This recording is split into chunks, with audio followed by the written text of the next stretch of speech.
Namaste students. Today we are going to read this poem, Animals. This poem is written by Walt Whitman. He was an American poet. He was born on 31st May 1819 at West Hills, New York, United States and died on 26 March 1892 at New Jersey, United States. He was often called the father of free verse. That means whichever poems he wrote did not follow any rhyme scheme. Then he wrote poems like O Captain, then Song of Myself, Song of Open Road and many more. Animals is a poem where the poet admires the animals for being calm and self-satisfied. He says animals are free from any kind of greed or ego, and they are more humane than human beings. Animals never complain about their condition, in whatever condition they are in.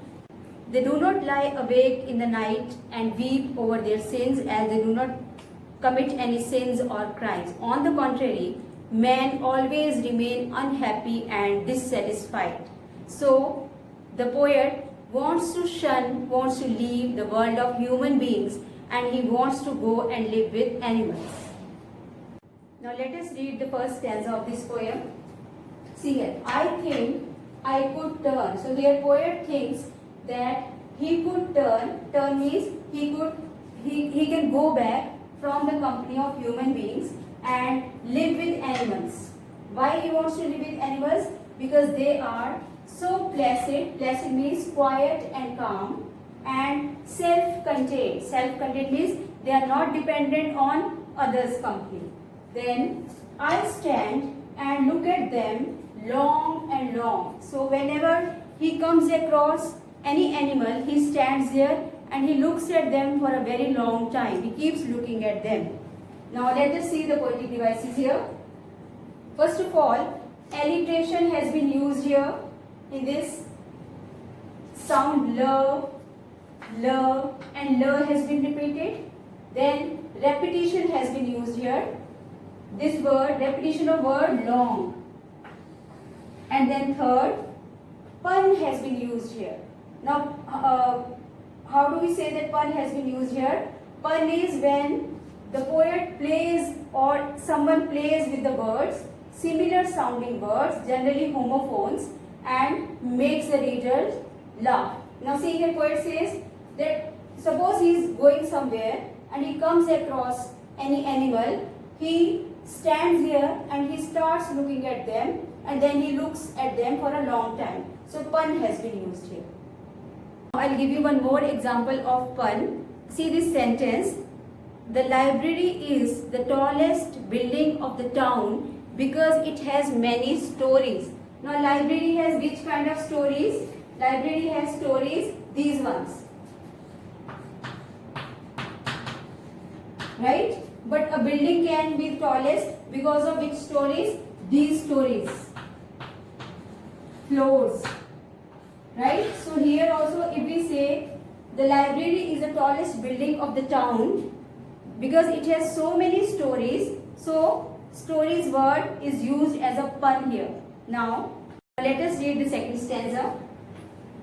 They here is animal. They do not sweat. They do not sweat out of fear, or you may say sweat here means they do not remain in the state of anxiety, restlessness and helplessness and whine. This WHINE, whine means complain. They do not complain about their condition. Then they do not lie awake in the dark. They do not lie awake in the night. Have you seen any animal not able to sleep at night because of some day's tension? No, that happens only with human beings.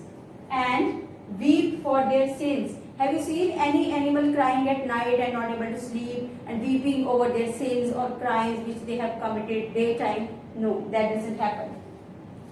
They do not make me sick discussing their duty to God.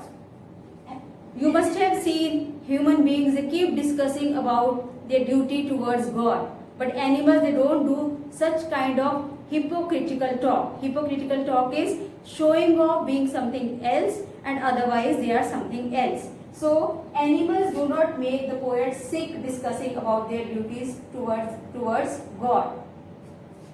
Not one is dissatisfied. The poet says that he has not seen even a single animal who is dissatisfied.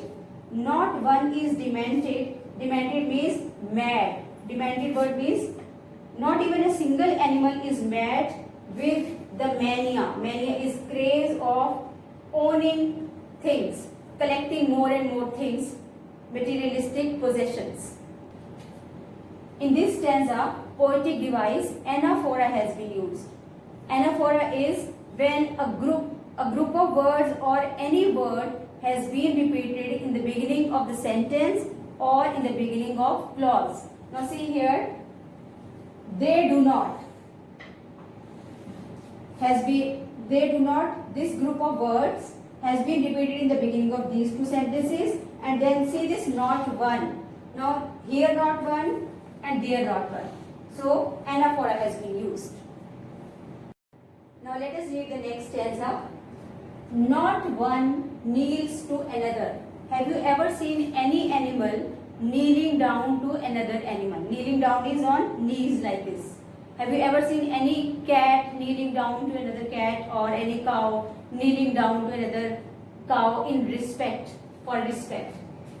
Not to his kind, so not like this, and that lived thousands of years ago, and not to those also, not towards those also who lived thousand of years ago and then they died, not to their ancestors, to their forefathers, as we human beings do. We do offer every year to our ancestors their favorite food, and we light candles in their memory. So animals, they don't do all such things. Not one is respectable, that means all are equal. Not that one animal, one dog is more respected more than other dog, that doesn't happen. Or unhappy over the whole earth. There is not even a single animal who is unhappy over the whole earth according to the poet. Then, so they show their relations to me. So the poet says, showing all these qualities, they are showing their relation to the poet. Poet says that it seems that animals are his relatives and I accept them. They bring me tokens of myself. Now tokens here is virtues, qualities. The poet says these animals bring me, animals show qualities of himself. Whatever qualities animals have, poet also has same qualities. They evince means they evident, they prove.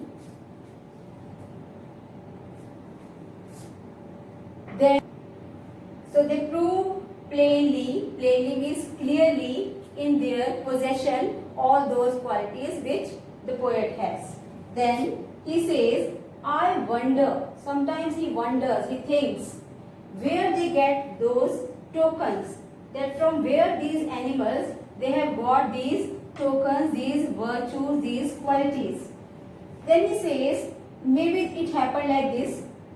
Did I pass that way? That he passed that way where the animals were huge times ago, many years ago, and negligently, carelessly dropped them. Carelessly he dropped those qualities and animals, they picked them up. Here the poet refers to human beings also. That whatever qualities animals have now, human beings also had these qualities, but then they have given up, but animals still possess them. Now let us discuss the poetic devices here. Here alliteration has been used, repetition of this the and the, they and those, and then metaphor has been used, tokens, compare this token words, here comparison with qualities and virtues has been done. So metaphor has been